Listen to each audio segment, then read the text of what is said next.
So in this video, I'm going to be showing you how to do a neon geometric design on this small piece of canvas. It's been a quite popular design recently, especially interior wise. Lots of geometric wallpaper designs out there. Lots of people, you can see, I don't know if you've ever seen any videos of people using like masking tape and creating their own geometric designs on blank walls in their homes. So, you know, if you want to get adventurous, this will give you an idea on how to do it on a smaller canvas. But if you do want to get more adventurous, maybe you want to put the design onto a larger canvas and have it as a nice focal point in your living room. So here's what you're going to need.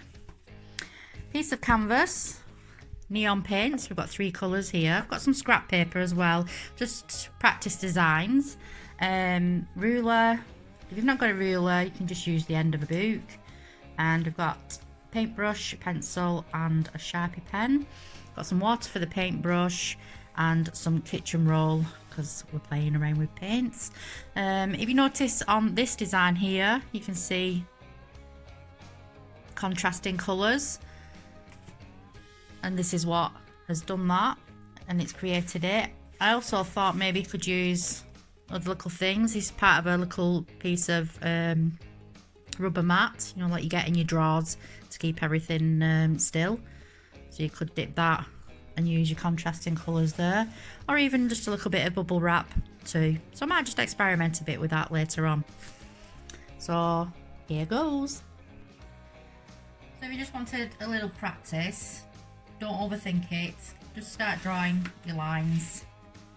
Don't make your shapes too small, otherwise you might struggle a little bit with the paintbrush. Just play around so you get the general idea, and gradually we're just going to build that up until we end up with something like this, and you can see. So when you've had a practice and you feel confident enough to start onto your canvas, get your canvas, your ruler, and start with your shapes. Just lightly go over.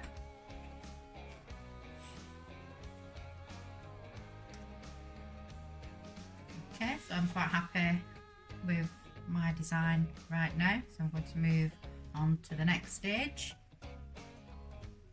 So the next bit is to start colouring in your shapes. Make sure you don't put the same colour next to each other, and just mix it up a little bit.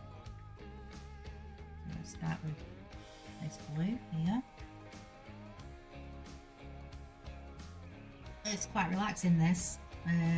Just take your time when you're going near the edges. If you're going to start painting a shape, start painting it from the middle and work your way out, then you don't end up with big clumps of paint on your draw line that you've got. You might have to go over it after, especially with this blue, just to give it another coat once it's dry, so the colour is more bolder. To get your green, you need to mix your blue and your yellow, so a bit more yellow than blue. There's your green. And to get your purple, you need to mix pink with blue. Probably a little bit more pink than blue. So I'm just giving it a second coating. You can see where the blue is a little bit lighter in places. Okay, so them colours are a little bit more bold now. I'm just going to let that dry thoroughly. Okay, so now that's dry, I'm going to experiment with some of the contrasting colours over the top of the existing colours. You can use masking tape, just tape that down gently there. If you've no masking tape, don't worry, you can always use a little bit of paper and just wrap the paper around the shape like this. You just have to make sure that you dab gently when you put the paint on top, and hold these down.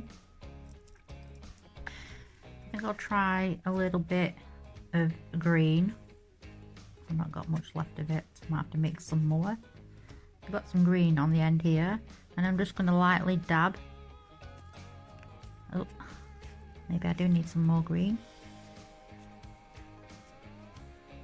And on top of the pink, I've just dabbed this into the paint, but I've also dabbed it on the paper so there's not too much on it. And then I'm just going to try it on this pink. This is me experimenting.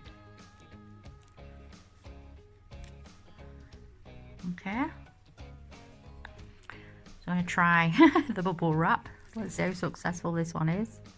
Just gently place it on top. Gently dab it. Oh, it's not so bad.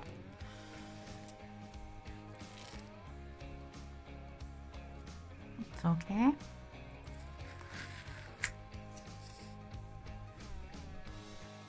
So I've finished playing around with different materials to create different effects on the paint. So I've used the tip of a paintbrush. That's what these dots are here. I've used bubble wrap. On this one I put some tape in between and dabbed the bubble wrap on. This is bubble wrap here. I've used the sponge, which you can see here, there, and here as well.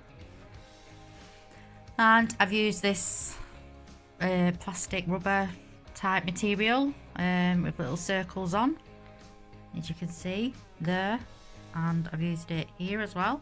A bit better on this one. And I've used the sponge, and I've also used this empty little tablet packaging, and that's that one there. Okay, so I'm going to let that dry now, and then we'll move on to the outlining with the Sharpie. With your Sharpie pen, if you just go over all the lines like I've done here, and just do the whole board. Okay, so we've finished that now. So really colourful, nice vibrant colours, really easy to do and quite effective.